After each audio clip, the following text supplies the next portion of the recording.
ఎక్కడో పాము బొస్సు కొడుతున్నట్టుంది. కొంప తీసి బిందులో గందూరిందా? పాం కాదు బాబురావు, నేను. నువ్వు పాము కంటే డేంజరు. అయినా ఇష్యూ ఇష్యూ అంటూ అదేం పిలుపు? ఏమండి బాబురావు గారు అని పిలవచ్చుగా. పక్కనే ఉన్నావుగా, అరవడం ఎందుకని? సర్లే, మ్యాటర్ ఏంటో చెప్పు. ఊరోళ్ళందరికీ నీళ్ళొస్తున్నావు, నాకు 2 బిందెలు పోయొచ్చుగా. గోదావరి నీళ్ళెందుకు? ఈ గేదెల చెరువు నీళ్లు చాలు. అమ్మో, గ్లామర్ పోదు. అబ్బో, అయినా నీకు నీళ్లు వేయడానికి, నువ్వు నీళ్లు వేసుకునేలా చేయడానికి ఆ దత్తుడు ఉన్నాడు కదా. ఆయనతో నీళ్లు వేయించుకోవడం బాగుండదుగా. నువ్వు పోస్తే నీకు నేను డబ్బులు ఇస్తాను. నువ్వు డబ్బులు ఇచ్చినా కూడా నీలాంటి బ్యాడ్ లేడీకి నేను నీళ్లు వేయను. నేనేం బ్యాడ్ లేడీని కాదు, వెరీ గుడ్ లేడీ. గడిచి గుడ్డేం కాదు. అసలు నీ వల్లే మన ఊరికి బ్యాడ్ నేమ్ వచ్చేస్తుంది.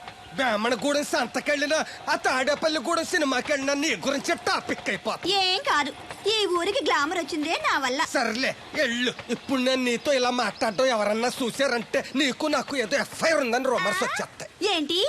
నీకు నాకునా? కాదేంటి మరి? నీకు మొగుళ్ళు లేడు, నాకు పెళ్ళం లేదు అనుకోరా మరి. ఈ డబ్బు తీసుకెళ్లి మిల్లు దగ్గర జట్టోళ్ళకి ఇచ్చేసి నువ్వు తూర్పాలం వెళ్ళు. చెరుకు తోటకి జడేస్తున్నారు. Hi uncle. బోర్ కొడుతుందా బాబు? ఇన్ని కూర్చుంటే కొట్టదేంటండి మరి?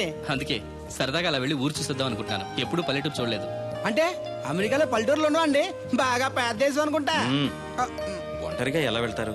కూడా రాధగారిని తీసుకెళ్తాను. నాన్న, నా కోసం పద్మజ వాళ్ళు వస్తా ఉన్నారు. వాళ్ళు వస్తే కూర్చుంటారులే, నువ్వు వెళ్ళు. పాపగారికి ఏదో పని ఉందన్నారు కదండి, పోనీ నేను తీసుకెళ్తానులేండి. చెరుకు తోటకి జడేస్తున్నారుగా, నువ్వు వెళ్ళి ఆ పని చూసుకో. నేను రాధని తీసుకెళ్తాను. వెళ్ళు, బాగోదు. నిజానికి నా కోరిక ఊరు చూడాలని కాదండి, మీతో కాసేపు సరదాగా మాట్లాడాలని. ఏంటి కోడల పిల్ల, అప్పుడే కాబోయే మొగుడు నేసుకు ఊరంతా తిరిగేస్తున్నావు? మా మ్యాచ్ ఎలా ఉందండి? నేను క్రికెట్ మ్యాచ్లు చూడండి బాబు. ప్యాకెట్ మ్యాచ్లు చూస్తుంటా. క్రికెట్ గురించి కాదండి, నేను అడుగుతుంది మా జంట ఓ గురించి. అదే, పౌరాణిక డ్రెస్ వేసుకుంటే కృష్ణ భగవాన్ సత్యభావంలా ఉంటారు. ఇంకా నయ్యం అడుగులు చచ్చిపోతే కృష్ణ భగవాన్ లాగా ఉంటారని లేదు. అబ్బా, సింపుల్ గా సిలకా గోరింకల్లా ఉన్నారు. ఇలాగా గోరింకా పెళ్లి చేసుకో తెలుసా మీకు? అంటే తడికలు చచ్చిపోతే నాటైపా. చాలా బాగుందండి. ఊరా? మీ నవ్వు. మీరు కూడా నవ్వుతారని, నవ్వితే చాలా అందంగా ఉంటారని నాకు ఇప్పుడే తెలిసింది.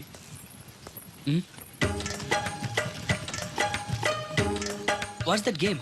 అది గేమ్ కాదు, కుండల్ని తయారు చేస్తున్నాడు. Oh lovely.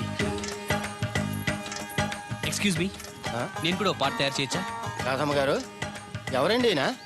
ఆయన మీ ఆయనని యాక్సెప్ట్ చేసేసారా? మా ఇంటికి వచ్చారు, అమెరికా నుంచి. అలాగా అండి. అంటే మీరు కూడా అమెరికాలో కొండలు చేస్తారా బాబు? నాకు సాఫ్ట్వేర్ కంపెనీ ఉంది. అయితే మీరు కొండలు ఏం చేయగలరు? మీరు చేయడం చూసాగా, ట్రై చేస్తాను. సరే చెయ్యండి.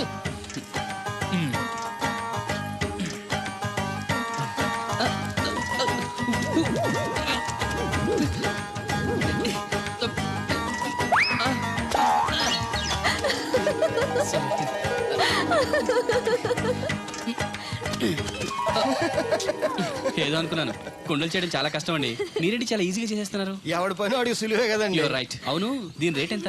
కొండ 10. వాట్? ఇంత కష్టపడి చేసి 10 రూపాయలకి అమ్ముతారా? నోనో, హ్యాండ్ మేడ్ క్రాఫ్ట్స్ కి వాల్యూ ఎక్కువ. మినిమం 10,000కి అమ్మాలి. అలాగా అండి. అయితే మీకే అమ్ముతా. 4 కొండలు తీసుకోండి బాబు. ఇందాక నుంచి అబ్జర్వ్ చేస్తున్నాను, ఏంటంటే అందరూ మన వైపు అదోలా చూస్తున్నారు. పెళ్లిగాని అమ్మాయితో పరాయి మగాడు ఇలా తిరిగితే అలాగే చూస్తారు. ఇందులో తప్పే ఉంది? అమెరికాలో ఇలాంటివేం పట్టించుకోరు. అది అమెరికా, ఇది ఆంధ్ర. ఇక్కడ ఇలాగే పట్టించుకుంటారు, రకరకాలుగా మాట్లాడుకుంటారు. ఇందులో తప్పే ఉందండి. రాధా నేను ఇష్టపడుతున్నాను, తనని పెళ్లి చేసుకోవాలనుకుంటున్నాను. నువ్వు ఇష్టపడితే సరిపోదు, తను ఇష్టపడాలి. నువ్వు చేసుకుంటానంటే సరిపోదు, తను కూడా అనుకోవాలి. అసలు తను చూడు బాబు, రేపు మీ పెళ్లి జరగచ్చు, జరగకపోవచ్చు. కలిసి తిరగటం అంత మంచిది కాదు, ముఖ్యంగా రాధకి. మీరనేది రైటే, కానీ తను నన్ను ఇష్టపడింది అనుకుంటున్నాను. నన్ను చేసుకోవడానికి తనకి ఏ అభ్యంతరం లేదనుకుంటున్నాను. ఏమంటారు? నాకు పనుంది, నేను వెళ్తున్నాను. ఇదిగో కృష్ణవేణి, కృష్ణ నా మాట వినవే. నాకేం చెప్పదు. అది కాదు వచ్చింది, అప్పుడే వెళ్ళిపోతుందా మళ్ళీ? పొద్దున్న వెళ్ళి సాయంత్రం వచ్చేసారు, ఇవాళ పెసగా వెళ్తున్నారు మళ్ళీ. మన ఊరు కరెంట్ లాగే వస్తా ఉంటది, పోతా ఉంటది. ఒరే బాబురా, నువ్వు చెప్పరా, ప్రేమించడం నేరమా? అది నేరం ఎందుకు అవుద్ది? నువ్వు కాదు నేను. నీ మాట చెప్తున్నాను. మరి చూడు, నేను ఆ తడికలు చచ్చిపోతుంది ప్రేమించని చెప్పి అలిగి వెళ్ళిపోతుంది. అందుకు కాదులేండి, రాత్రి సెకండ్ షోకి ఈవిడ తీసుకెళ్లకుండా తడుకు చచ్చి తీసుకెళ్లారు కదా, అందుకు. మరి నన్ను ఏం చేయమంటారా? అదేమో ఫ్యామిలీతో చూసే సినిమా కాదు, అందుకనే దాన్ని తీసుకెళ్ళాను. నిన్ను మన ఊరు గేదెల చెరువుని బాగు చేయడం ఎవరి తరమో కాదు. ఈడొకడు లింకులు లేకుండా మాడతాడు. బండి స్టార్ట్ అవట్లేదు, చెయ్యేసి తోయరా.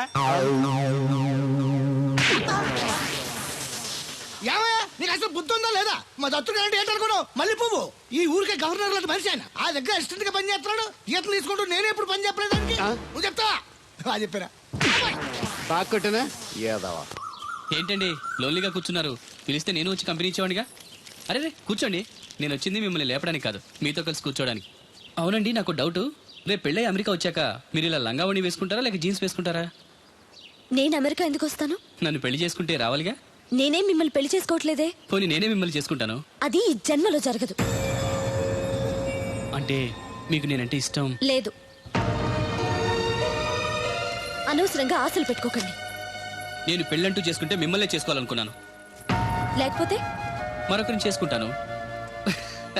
అసలు విషయం ఇదా? అందుకేనా నేను మాట్లాడుతుంటే మీరు మాట్లాడకుండా దగ్గరకు వస్తే దూరంగా పారిపోతున్నారు. నాకేమో విషయం అర్థం కాక మీరు సిగ్గుపడుతున్నారు అనుకుంటాను. ఓన్లేండి, ఇప్పటికైనా మీ మనసులో మాట చెప్పారు, సంతోషం. ఈ 4 రోజులు తెలియక మిమ్మల్ని ఇబ్బంది పెట్టుంటే sorry. I think your in love. am I right? మీ మనసులో వ్యక్తి ఎవరో తెలియదు కానీ హీఈస్ వెరీ లక్కీ గాయ్.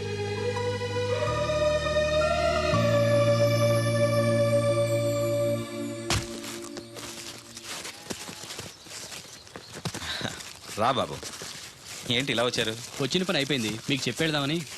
మరి ముహూర్తం ఎప్పుడు పెట్టించమంటారు? ఆ విషయం ఆ అబ్బాయిని అడగండి. ఏ అబ్బాయి? మీ అమ్మాయి ప్రేమించిన అబ్బాయి. ఆ విషయం మీకు అంటే తన ప్రేమ విషయం మీకు తెలుసు అనమాట. తెలిసి కూడా నా దగ్గర దాచిపెట్టి పెళ్లి చేయాలనుకున్నారా? చూడండి, పెళ్లి అనేది 2 మనుషుల్ని కలపడం కాదు, 2 మనసుల్ని కలపడం. ఆ మనసులు కలవకుండా బలంతో పెళ్లి చేస్తే లైఫ్ స్పాయిల్ అయిపోతుంది. దయచేసి రాదు ఇష్టపడిన అబ్బాయితో పెళ్లి జరిపించండి. అలాగే జరిపించేవాడిని బాబు, ఆ అబ్బాయి బ్రతికుంటే.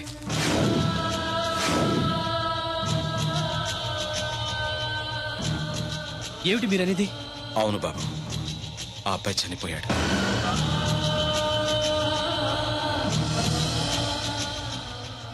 నా కూతురు ప్రేమించింది ఒక మామూలోని. వాడికి చదువు, సంధ్య, ఆస్తి పాస్తి ఏమీ లేవు.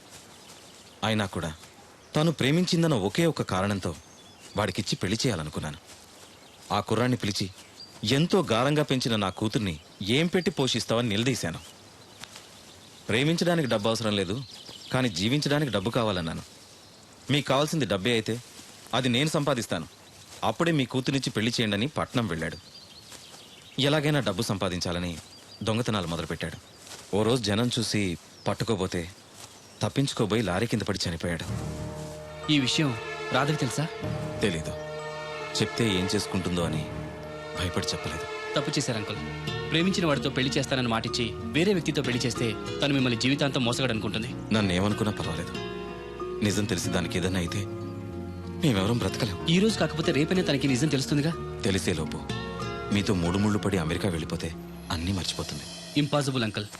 ప్రేమకి గుర్తుంచుకోవడమే తెలుసు కానీ మర్చిపోవడం తెలీదు. రాధ మనసులో ఆ అబ్బాయి ఉన్నంతకాలం తను నన్నే కాదు ఎవరిని చేసుకోదు, చేసుకోలేదు. రాధకు తను లేడన్న విషయం తెలియాలి.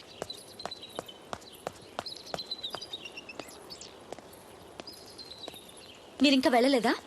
వెళ్లే ముందు మీకు విషయం చెప్పాలి. మనసు మార్చుకోమనా? కాదు, మనసు రాయి చేసుకోమని. నేను చెప్పేది కాస్త కూల్గా వినండి. మీరు ఎవరి కోసం ఎదురు చూస్తున్నారో, ఎవరితో జీవితం పంచుకోవాలనుకుంటున్నారో ఆ మనిషి లేడు.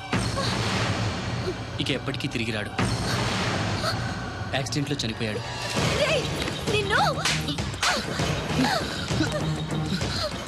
నా దేవుడు చచ్చిపోయాడంటావా? చంపేస్తాను. ఆ మాట మరోసారి అన్నావంటే. రాధగారు ఆవేశపడద్దు, మాట్లాడద్దు. తను చనిపోయాడని అబద్ధం చెప్తే మర్చిపోయి నిన్ను పెళ్లి చేసుకుంటాననుకుంటున్నావా? నా గొంతులో ప్రాణం ఉండగా అది జరగదు. వెళ్ళిపో, వెళ్ళిపో ఇక్కడి నుంచి. నేను చెప్పేది నిజం. ఈ విషయం మీ నాన్నగారే చెప్పారు. రాధగారు, రాధగారు. ఏంటమ్మా? వాడేమంటున్నాడో విన్నావా? దేవుడు, నా దేవుడు చచ్చిపోయాడని చెప్తున్నాడు.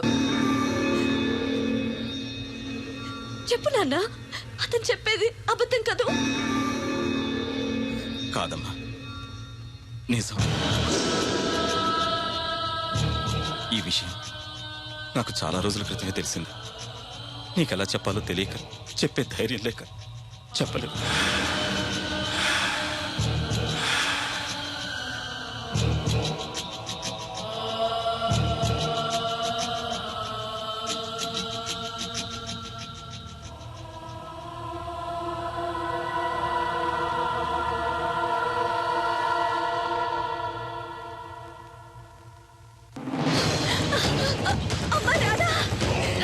రాధ గారు.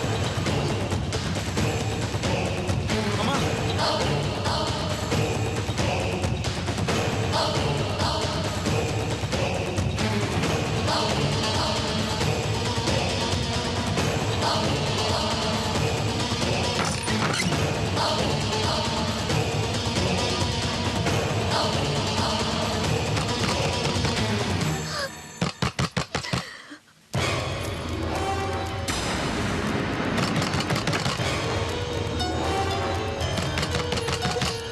రాధ గారు. తలుపుతే అమ్మా. ఒరే అబ్బాయి, అది పురుగుల మందు తాగేస్తోందిరా. అమ్మా రాధా రాధా. నో.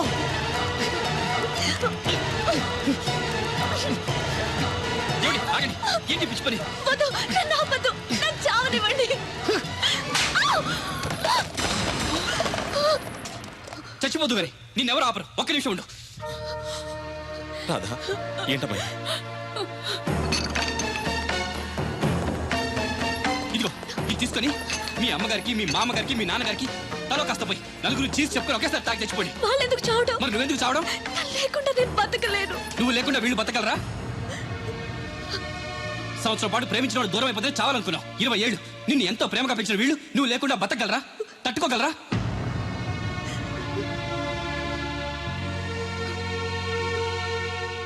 చావడం పెద్ద ఫ్యాషన్ అయిపోయింది. ప్రేమ విఫలమైతే ఆత్మహత్య, ఎగ్జామ్ ఫెయిల్ అయితే ఆత్మహత్య, ఉద్యోగం దొరకపోతే ఆత్మహత్య, నాన్న తిట్టాడంటే ఆత్మహత్య, భర్త కొట్టాడంటే ఆత్మహత్య. చదువుకున్నోళ్ళు, చదువు రాని వాళ్ళు అందరూ ఇదే పని. ప్రతి సమస్యకి చావే పరిష్కారం అయితే ఈ ప్రపంచం మొత్తం ఎప్పుడూ శ్మశానం అయిపోయింది. ప్రేమ గొప్పదే, కానీ దానికోసం చచ్చిపోవాల్సినంత గొప్పది మాత్రం కాదు. ఏ నువ్వు ప్రేమించినవాడు ఒక్కడే మగాడా? అతని ప్రేమ ఒక్కటే పవిత్రమైందా? ఇంకెవరు మగాళ్ళు లేరా? తనకంటే గొప్పగా ప్రేమించేవాళ్ళు లేరా? ప్రియుడు దూరం అయితే బాధగానే ఉంటుంది. దానికి సూసైడ్ చేసుకుని మనల్ని ప్రేమించే వాళ్ళని బాధ పెట్టకూడదు. చూడండి, సృష్టిలోని ఏ ప్రాణికి లేని జ్ఞానాన్ని, జీవితాన్ని మనిషికిచ్చాడా భగవంతుడు. దాన్ని నాశనం చేసుకోవద్దు. నిన్నటికంటే రేపు చాలా బాగుంటుంది. బతకండి, జీవితం చాలా బాగుంటుంది.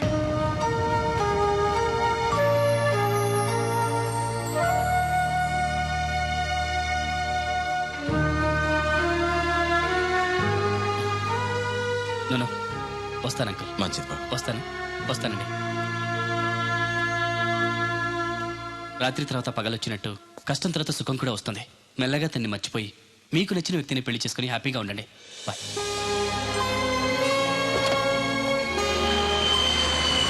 అయ్యో, ఇలా జరిగిందేంట్రా? పాపం అమ్మాయి గురించి తలుచుకుంటేనే బాధగా ఉంది. ఏంటో మా అమ్మ 4 రోజులు అక్కడ ఉండొస్తే నాకే ఏదోలా ఉంది.